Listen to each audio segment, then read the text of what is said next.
오늘은 선택하라라는 제목으로 하나님 말씀 전하도록 하겠습니다. 우리는 선택의 기로에 항상 서게 되죠. 신앙생활도 사실 선택의 문제입니다. 인생의 갈림길 가운데서 하나님의 뜻을 선택해야 되나, 아니면 내 뜻대로, 내 지혜로, 내 명철로 이걸 선택해야 되냐. 사실 이 싸움이 신앙생활의 핵심입니다. 하나님의 뜻을 선택하는 것, 때로는 손해보는 것 같고 때로는 둘러가는 것처럼 보여도 결국 이것이 내 인생을 복되게 하고 가장 빛나게 하는 삶입니다.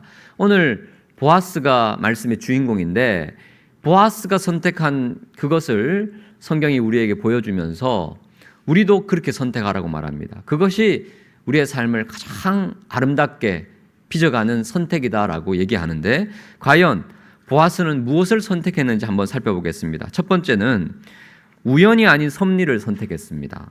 우연이 아닌 섭리를 보아스가 선택했던 것처럼 우리도 섭리를 선택해야 됩니다. 자, 3장 18절, 지난주 살펴봤던 핵심 구절이죠.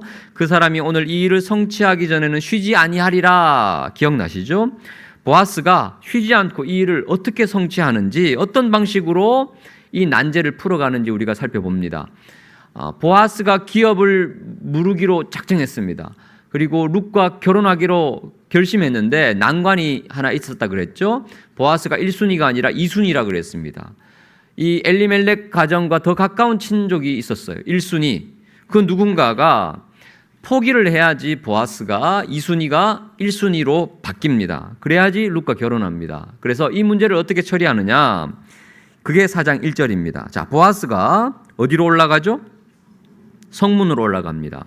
이 이스라엘 문화 가운데 성문은 공공의 장소입니다. 오늘날의 법정과 같습니다. 많은 사람들이 성문을 들락날락하니까 증인들이 많습니다. 그래서 중요한 일을 결정하거나 재판을 할 때는 그 마을에 장로들을 선택을 하고 초청을 합니다. 그래서 그들이 재판관이 되는 거죠. 그리고 중요한 판결을 하면 수많은 사람들이 증인이 됩니다. 그리고 그 결정을 딱 하면 오늘날의 법정에서 딱딱딱 선고하노라, 그런 형식이 되는 거죠. 그래서 보아스는 의도적으로 성문으로 갑니다. 왜냐하면 중요한 결정을 해야 되기 때문에.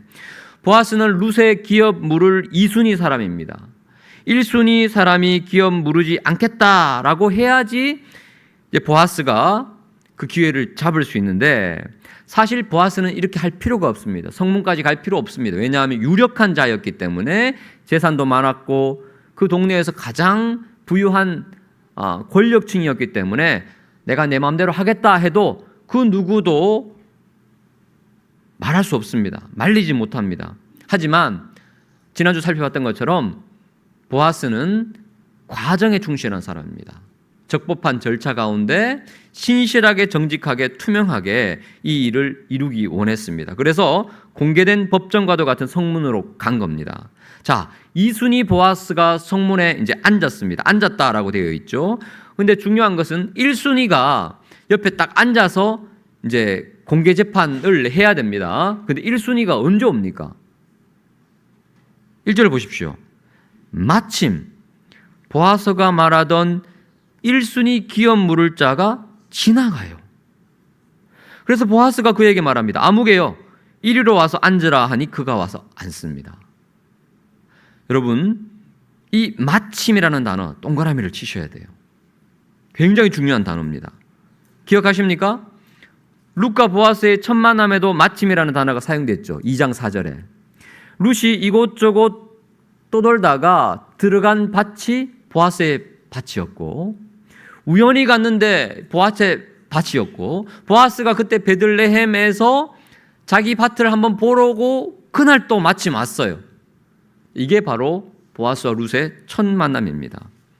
우연처럼 보이는데 마침 하나님이 둘을 만나게 하신 것처럼 오늘도 마침 1순위 그 아무개가 성문을 지나가고 있었습니다. 기가 막힌 타이밍입니다.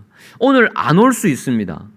내일도 안 올 수 있습니다. 한 달 동안 성문을 지나가지 않을 수 있습니다.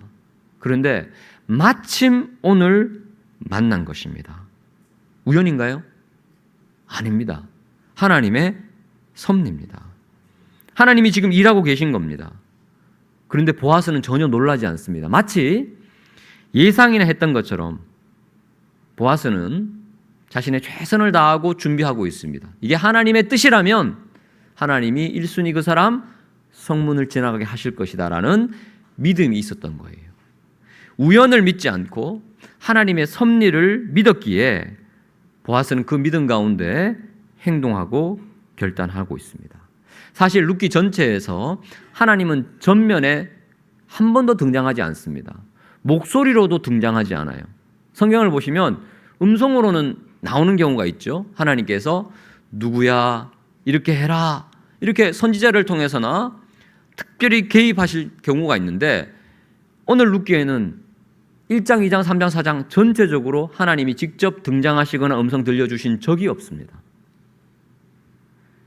혹은 꿈에서도 나타나지 않습니다. 그런데 하나님이 전혀 개입하시지 않으셨나요?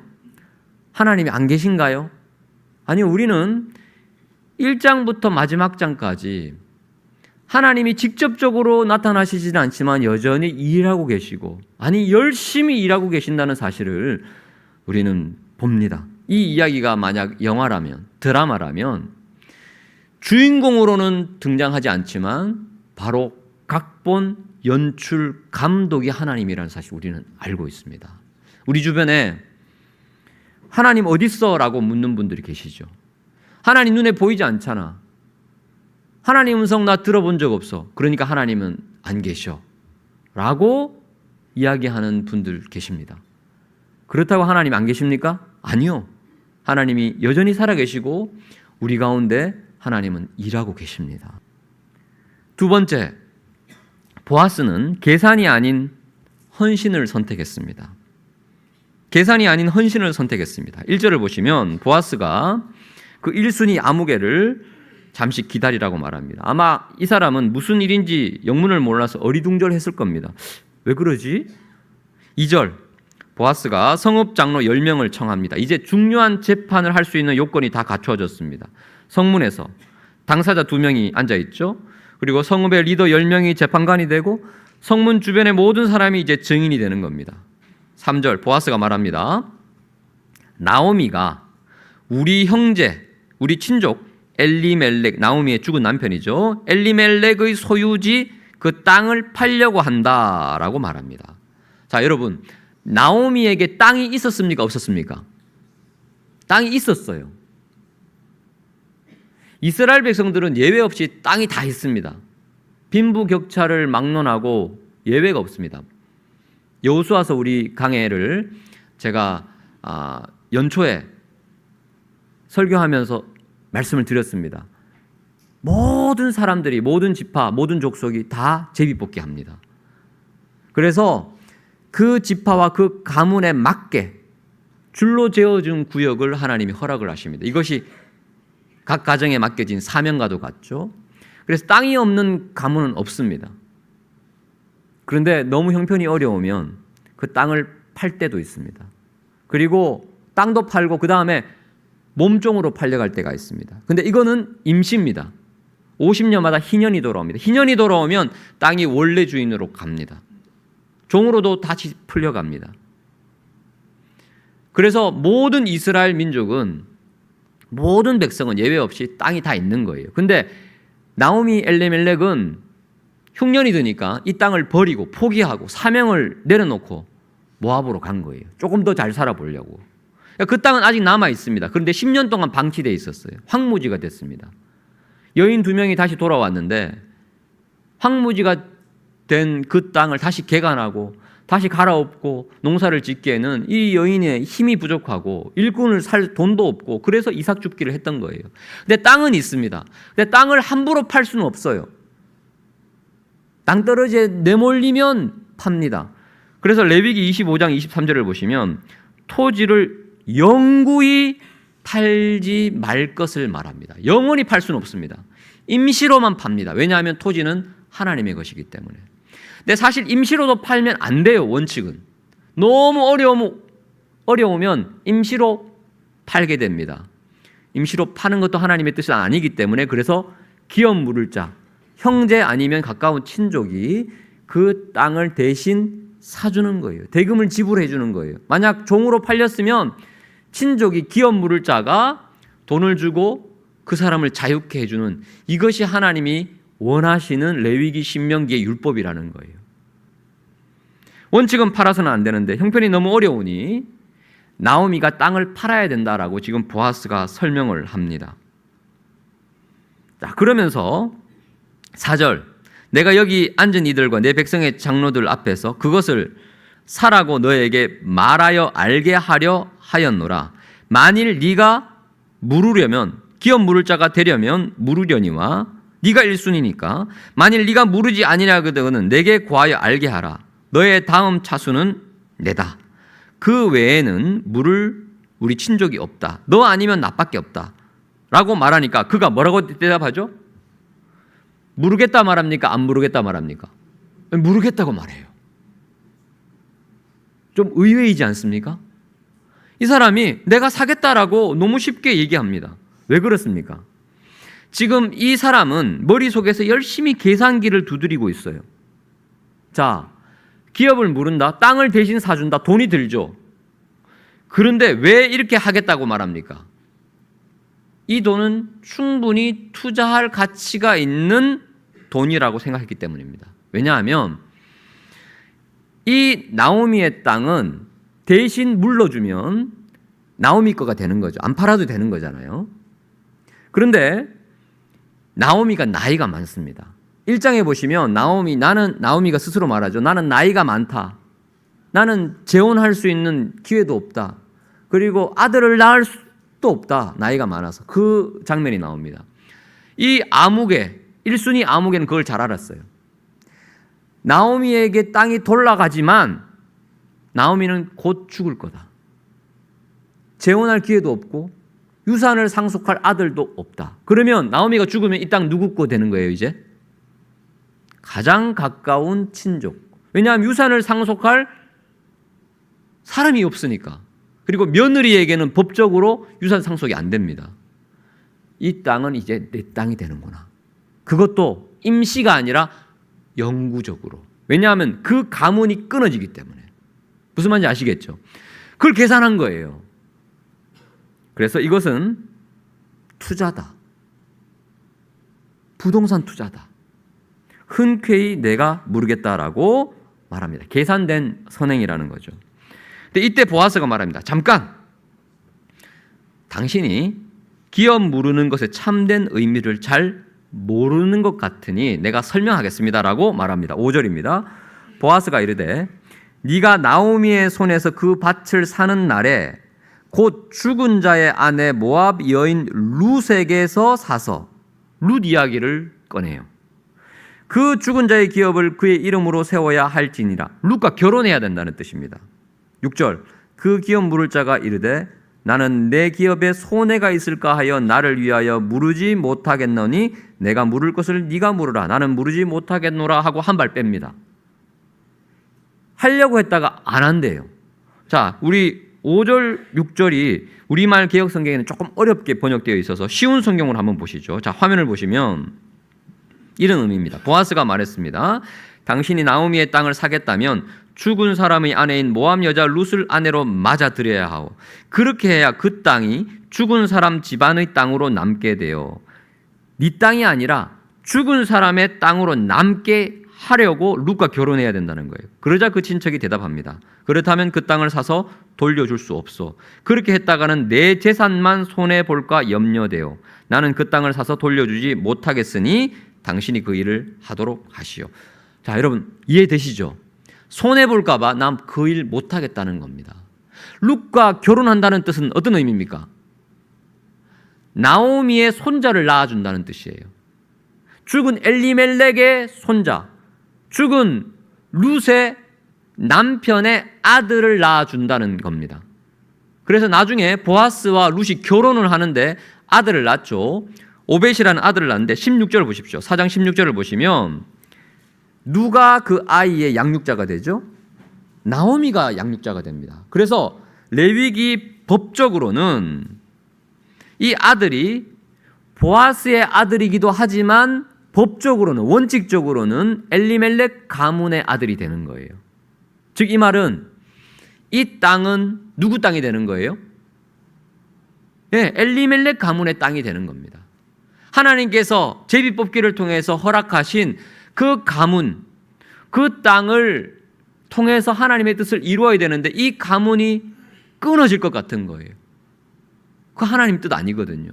그래서 계대 결혼을 통해서 그 가문의 명맥을 잇게 하고 그 땅에서의 사명을 더 잘 감당하게끔 손해를 감수하고서라도 사줘라. 이게 바로 기업 물을 자의 의무이자 하나님의 본뜻인데 1순위였던 사람은 어떻게 하든 나에게 손해가 안 되고 어떻게 하든 이 땅이 내 소유가 되기 위해서 머리를 굴렸던 겁니다. 계산했다는 거예요. 하지만 보아스는 뭡니까? 반대로 내 땅 아니어도 된다. 이 가문을 살려야 된다. 이것이 하나님의 뜻이다. 나오미와 룻이 얼마나 힘드냐. 그 가문을 다시 일으키기 위해서 결혼하고 그 결혼이 주 목적이라기보다는 결혼을 통해서 이 가문이 하나님의 사명을 온전히 감당하게끔 만드는 그것이 바로 고엘의 참된 의미라고 되새겨 주고 있는 겁니다. 그런데 1순위 그 사람은 거절합니다. 나 그러지 못하겠다. 왜냐하면 이유는 하나입니다. 손해가 있을까 하여. 여러분 너무 이기적이지 않습니까? 그런데 보아스는 어떻습니까? 손해를 감수합니다. 나오미와 룻을 위해서 기꺼이 헌신합니다. 희생합니다. 분명 자기 재산을 손해볼 겁니다. 그렇게 하지 않아도 되었습니다. 하지만 합니다. 그러니까 감동이 되는 거예요.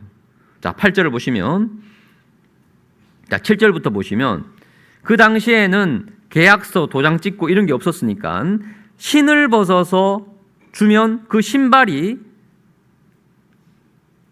양의 각서, 계약서, 도장 찍는 것 같았습니다. 자, 그래서 신발을 주고받는 그 전례를 소개하면서 8절 보십시오. 1순위가 포기 각서를 씁니다. 그리고 신발을 벗어줍니다. 9절 10절을 보시면 보아스는 내가 사겠다라고 선포하고 장로들과 모든 백성이 증인이 됩니다. 자, 11절 보시면 모두가 감동을 받습니다. 왜냐하면 이 시대가 그런 시대가 아니었거든요. 모두 자기 이익에 혈안이 되었던 사람들이 가득했던 그 세상 가운데 보아스는 손해가 되어도 나오미와 룻을 살리기 위해서 헌신합니다. 성문에 있던 모든 장로 백성들이 뭐라고 말하죠? 우리가 증인이 되었다. 여호와께서 네 집에 들어가는 여인으로 이스라엘 집을 세운 라헬과 레아 두 사람과 같게 하시고 네가 에브라스에서 유력하고 베들레헴에서 유명하게 하시기를 원한다. 지금도 유력하고 유명한데 더 많은 복으로 하나님이 너에게 채워주기를 원한다라고 많은 사람들이 박수를 치고 고개를 끄덕이고 감동하고 있다는 것입니다. 저 안에 사랑하는 성도 여러분, 하나님의 일은, 하나님의 역사는 계산이 아니라 헌신입니다. 헌신하는 사람을 통해서 하나님은 일하십니다. 계산이 아니라 헌신을 택하시기를 축복합니다. 마지막 세 번째, 성경은 오늘 우리에게 이렇게 도전합니다. 아무개가 아니라 보아스가 되기를 선택하라고. 1절을 보시면 보아스가 1순위 남자에게 아무개여라고 부르죠. 이유가 뭘까요? 이 거룩한 성경에 이 사람 이름 넣을 가치가 없는 거예요. 그냥 이 사람 이름 빼버리죠. 그냥 아무개로 그냥 지나가자. 행인 1, 행인 2처럼. 왜냐하면 이 사람은요, 계산이 너무 빠르고 자기 이익에 너무 빨라요. 헌신하지 않아요. 그런데 이 거룩한 성경, 홀리 바이블에 이름을 넣을 가치도 없는, 사사시대에 수많은 사람들이 그렇게 살았는데 그 중에 그냥 하나. 그에 비해서 보아스는요, 어두운 시대에 빛나는 별과 같은 존재입니다. 근데 여러분, 이 아무개가 보아스 같은 영광을 받을 기회가 있었어요. 그렇지 않습니까? 1순위였으니까. 내가 모르겠다 하면 어떻게 됩니까? 마태복음 1장에 예수님 족보의 이름이 기록돼요. 그런데 굴러 들어온 복을 찼어요. 그 복을 누가 받습니까? 2순위 보아스가 받았어요. 하나님이 저와 여러분에게 복을 주시면 그 복을 붙잡으십시오. 발로 차시면 안 돼요. 그러면 아무게 돼요. 여러분, 보아스를 선택하시기를 축복합니다. 보아스는 이스라엘 백성들이 그토록 자랑하는 다윗의 증조 할아버지가 되고 전 세계 오고 가는 수많은 그리스도인들이 사랑하고 따르는 예수님의 그 족보에 선명하게 기록된 조상이 됩니다. 손해를 감수하고 헌신했기 때문에. 성경은 우리에게도 묻습니다. 보아스 될래? 아무개 될래? 이기적인 세상 가운데, 쓰면 뱉고 달면 삼키는 세상 가운데, 베풀고 나누고 섬기면 손해본다고 생각하는 이 세상의 가치관 가운데서 손해봐도 헌신하리라. 주님의 뜻이면 희생하리라. 손해처럼 보이지만 아니요, 이거 손해 아니에요. 가장 복된 인생입니다. 시편 37편 25절 26절. 시편 37편이 다윗의 시거든요. 보아스의 증손자. 내가 살아보니까, 왕이 되어보니까, 내 삶을 돌아보니까 내린 결론입니다. 같이 읽어보겠습니다. 시작. 내가 어려서부터 늙기까지 의인이 버림을 당하거나 그의 자손이 결식함을 보지 못하였도다. 그는 종일토록 은혜를 베풀고 꾸어주니 그의 자손이 복을 받는도다. 아멘. 종일토록 은혜를 베풀고 꾸어줍니다. 아침부터 저녁까지 막 베풀고 나누고 희생하고 손해보고 그러면 당신 뭐 먹고 살아? 했던데 누가 복을 받아요? 그의 자손이. 누구죠? 다윗이. 내가 왕이 되었네? 우리 증조 할아버지가 그렇게 사셨더니 그 결과가 내가 됐네? 그 말 하는 거예요. 그래서 나도 그렇게 살겠다는 거예요, 다윗이. 하나님이 가만두시지 않는다는 거예요. 하나님이 반드시 채워주시고 갚아주신다는 겁니다. 여러분, 우리 교회 달력 있죠. 탁상 달력도 있고 이제 벽걸이 달력도 있는데 10월 달 달력 그림 문구 보셨습니까? 예, 이렇게 생겼습니다. 제가 사진 찍어서 보여드립니다. 나누고 베풀어도 더 채워지는. 진짜 멋진 말 아닙니까? 나누고 베풀어도 더 채워져요. 모자라지 않아요. 누가 채워주세요? 하나님이. 그 옆에 있는 작은 문구를 잘 안 보이실 텐데 제가 읽어드릴게요. 부유하든 가난하든 내가 가진 것을 나누는 것은 누구에게나 쉽지 않은 일입니다. 그런데 아세요? 예수님은 당신을 위해 목숨까지 내주셨습니다.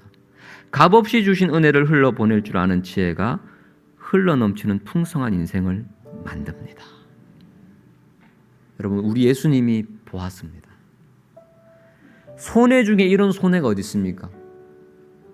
우리가 죄인인데 죄인 살리려고 무슨 손해 보셨죠?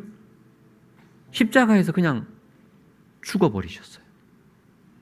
이만한 손해가 어디 있습니까?